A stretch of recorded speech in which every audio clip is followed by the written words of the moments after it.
Breaking news చూస్తున్నారు. TTD మాజీ vigilance అధికారి సతీష్ కుమార్ మృతి కేసులో బిగ్ ట్విస్ట్ చోటు చేసుకుంది. సతీష్ ప్రయాణించిన రైల్లోని ఏదో జరిగిందని చెప్పి పోలీసులు అనుమానాలు వ్యక్తం చేస్తున్నారు. సతీష్ బర్త్ నంబర్ 29 కాగా 11వ నంబర్ బర్త్ దగ్గర దొరికిన లగేజీ బ్యాగ్ కి సంబంధించి మాట్లాడుకుంటున్న క్రమం. తిరుపతి ఆర్పీఎఫ్ ఆఫీస్ కు సతీష్ బ్యాగ్ ఎలా చేరింది అనే కోణంలో దర్యాప్తు జరుగుతోంది. రాయలసీమ ఎక్స్ప్రెస్ టీసీ సిబ్బంది బెడ్ రోల్ అటెండర్లను విచారించారు పోలీసులు. ఘటనా స్థలంలో రన్నింగ్ రైల్ నుంచి బొమ్మలను తోసేసి సీన్ రీకన్స్ట్రక్షన్ కూడా చేశారు. కేసు పురోగతిలో కీలకంగా మారింది post mortem report call data. Discomfort, I repeat discomfort అనే పదం సతీష్ ఎందుకు వాడాడు అన్న కోణంలో దర్యాప్తు జరుగుతోంది. సతీష్ కుమార్ పై పక్కా ప్లాన్తో దాడి చేసినట్లు నిర్ధారించుకున్నారు పోలీసులు. మరోవైపు పరకామణి చోరీ కేసు నిందితుడు రవికుమార్ చరిత్రపైన కూడా ఆరా తీస్తున్నారు. సిఐడి విచారిస్తూ ఉండగానే సతీష్ ప్రాణాలు తీయడంతో సంచలనం రేపిన చోరీ కేసుకు సంబంధించి మాట్లాడుకుంటున్న క్రమం. విశ్వాస్ మీరు చూస్తున్నారు. గుంతకల్ రైల్వే స్టేషన్లో సతీష్కి సంబంధించి ఇటు సతీష్ మరణం మీద అనేక అనుమానాలు వ్యక్తమవుతున్నాయి. అసలు ఏం జరిగింది? ఇటు సతీష్కి సంబంధించిన పోస్ట్ మార్టం రిపోర్ట్ వచ్చిన తర్వాత పూర్తి స్థాయిలో ఆ ఇన్ఫర్మేషన్ తెలిసే అవకాశం కనిపిస్తోంది. ఇన్ డీటెయిల్గా మాట్లాడుకునే ప్రయత్నం చేద్దాం. ఈ కేసుని ఎప్పటికప్పుడు ట్రాక్ చేస్తూ డీటెయిల్స్ అందిస్తారు మా ప్రతినిధి చెల్లనాయుడు. ఒకసారి చెల్లనాయుడు దగ్గరికి వెళ్ళే ప్రయత్నం చేస్తున్నాను. చెల్లనాయుడు, ఈ కేసుకు సంబంధించి లేటెస్ట్ డీటెయిల్స్ ఏంటి, లేటెస్ట్ అప్డేట్స్ ఏంటి? ఎంక్వైరీ కావచ్చు, ఇన్వెస్టిగేషన్ కావచ్చు, ఎంతవరకు వచ్చింది? సచిన్, ఈ ఏదైతుందో సతీష్ కుమార్ మృతి అనేది పెను సంచలనంగా మారినటువంటి పరిస్థితులు. అయితే ఇక్కడ ఇన్వెస్టిగేషన్ టీమ్స్ అయితే మాత్రం పెద్ద ఎత్తున ఇప్పటికే దాదాపు 10 నుంచి 12 బృందాలుగా ఏర్పడి కూడా ఎంక్వైరీ చేస్తున్నటువంటి సిచ్యువేషన్స్ కూడా మనం చూస్తున్నాం 2-3 రోజులుగా.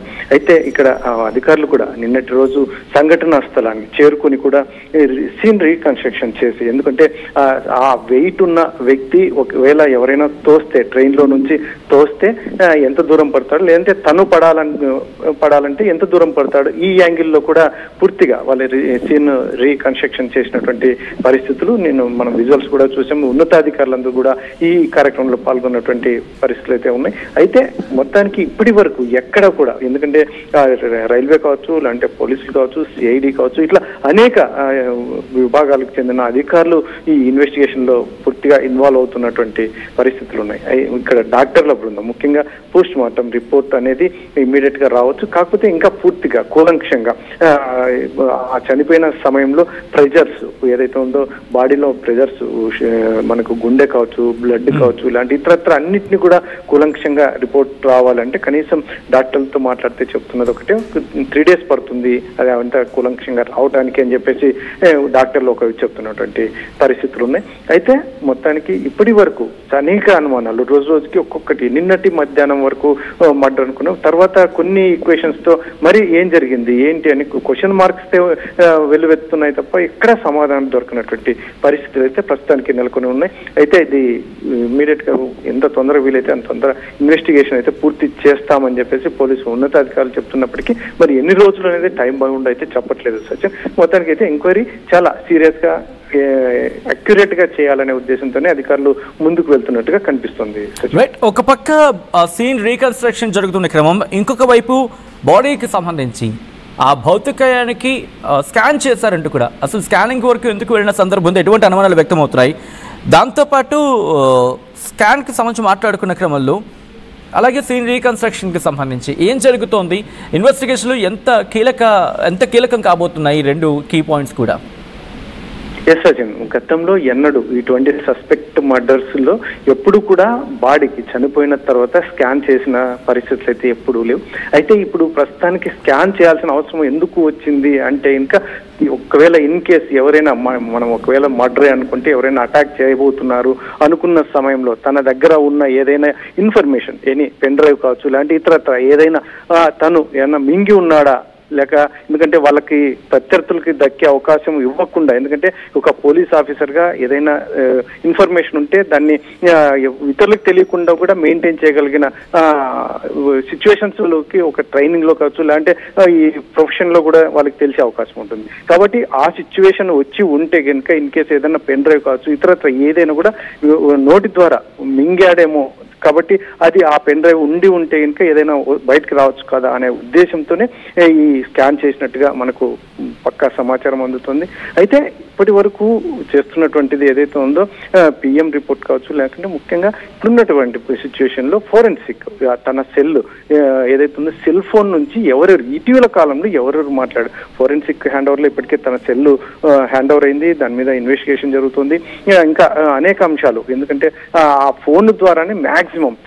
మరొక అంశం, ముఖ్యమైన అంశము, ఈ పోలీసులు ఇప్పుడు ఎవరైతే ఉన్నారో తన డ్యూటీ చేస్తున్న బ్యాచ్మెంట్స్ కూడా ఈ ఇటీవల కాలంలో ఏమన్నా ఫోన్ లో అతన్ని టచ్ లో ఉన్నారా, ఏం మాట్లాడారు, ఏమి ఇన్ఫర్మేషన్ ఇచ్చారు, తనకేమైనా ఇన్ఫర్మేషన్ ఇచ్చారా, అంటే తనకు ప్రత్యర్థులు అనుకున్నటువంటి వాళ్ళకి ఏమైనా ఇన్ఫర్మేషన్ ఇచ్చారా? ఎందుకంటే ఒకవేళ ఏ డిపార్ట్మెంట్ అయినా కూడా ఆ డిపార్ట్మెంట్ వాళ్ళకే శత్రువులుగా ఉన్నటువంటి చాలా అనేక సందర్భాలు చూసాం. ఇటువంటి పరిస్థితుల్లోనే వీళ్ళ నుంచి పోలీస్ వ్యవస్థ నుంచి కూడా ఏమైనా లీక్ వెళ్ళిందా, ఇతను వెళ్తున్నది కానీ, లేదంటే ఇతను ఏదైనా ఇన్ఫర్మేషన్ ఇవ్వబోతున్నాడు అన్నట్టుగా కానీ, ఇటువంటి అంశాలన్నింటినీ పెద్ద ఎత్తున, ఎందుకంటే దీనికి ఒక చోట ఒక టర్న్ తీసుకోవట్లేదు, అనేక టర్న్స్, అనేక మలుపులు తిరుగుతున్నటువంటి పరిస్థితులు అయితే కనిపిస్తూ ఉన్నాయి. ముఖ్యంగా సతీష్ ఇప్పుడు మనకు మేబీను PM report, post mortem report, forensic, maximum ఇంకొకటి ఏదైతే ఉందో తనతో పాటు జర్నీ అక్కడ ఉన్నటువంటి ప్రయాణికులు చెప్పే అంశాలే చాలా కీలకంగా మారే అవకాశం ఉంది. Sachin. Right Chalanaidu, thanks for the update. మొత్తంగా అయితే మాత్రం ప్రస్తుతం ఈ ఘటనకు సంబంధించి పూర్తి స్థాయిలో ఇన్వెస్టిగేషన్ చేయడం జరుగుతోంది. పోలీసులు ఇటు పరకామణి కేసుకు సంబంధించి మాట్లాడుకుంటున్న క్రమం. టీటీడీ మాజీ విజిలెన్స్ అధికారి సతీష్ కుమార్ మృతి కేసులో బిగ్ ట్విస్ట్ చోటు చేసుకుంది. సతీష్ ప్రయాణించిన రైల్లోనే ఏదో జరుగుంటుంది అని అనుమానాలు వ్యక్తం చేయడం జరుగుతుంది పోలీసులు. సతీష్ బర్త్ నెంబర్ 29 కాగా 11వ నెంబర్ బర్త్ దగ్గర లగేజీ దొరికింది. 29కి సంబంధించి ఆయన బర్త్ నెంబర్ అయితే 11 నెంబర్ దగ్గర ఎందుకుంది ఆయన లగేజ్? ప్రస్తుతం ఇదే క్వశ్చన్ రైజ్ అవుతోంది. తిరుపతి ఆర్పీఎఫ్ ఆఫీస్కి సతీష్ బ్యాగ్ ఎలా చేరింది అనే కోణంలో దర్యాప్తు జరుగుతోంది. రాయలసీమ ఎక్స్ప్రెస్ టీసీ సిబ్బంది బెడ్రోల్ అటెండర్లను విచారిస్తున్నారు పోలీసులు. ఘటనా స్థలంలో రన్నింగ్ రైల్ నుంచి బొమ్మలను తోసేసి సీన్ రీకన్స్ట్రక్షన్ చేశారు. కేసు పురోగతిలో కీలకంగా మారబోతుంది post mortem report and call data. Discomfort అనే పదం సతీష్ ఎందుకు వాడారు అనే కోణంలో దర్యాప్తు జరుగుతోంది. సతీష్ కుమార్ పై పక్కా ప్లాన్తో దాడి చేసినట్లు నిర్ధారించారు పోలీసులు. మరోవైపు పరకామణి చోరీ కేసు నిందితుడు రవికుమార్ చరిత్రపైన కూడా ఆరా తీస్తున్నారు. ఈ నేపథ్యంలో విజువల్స్ మీరు చూడొచ్చు. సీన్ రీకన్స్ట్రక్షన్కి సంబంధించి ఈ కథనం మిమ్మల్ని కాస్త కలవరపరచచ్చు. అయితే మిమ్మల్ని కలవరపాటు గురి చేయడం ఆర్టీవీ ఉద్దేశం కాదు, కానీ ఇటువంటి కథనాన్ని చూసినప్పుడు కాస్త కలవరపాటు గురే అవకాశం ఉంటుంది కాబట్టి దీనికి సంబంధించి తగిన జాగ్రత్తలు తీసుకోవాలని ఆర్టీవీ సూచించడం జరుగుతోంది. This is distributing content, viewer discretion is highly advised.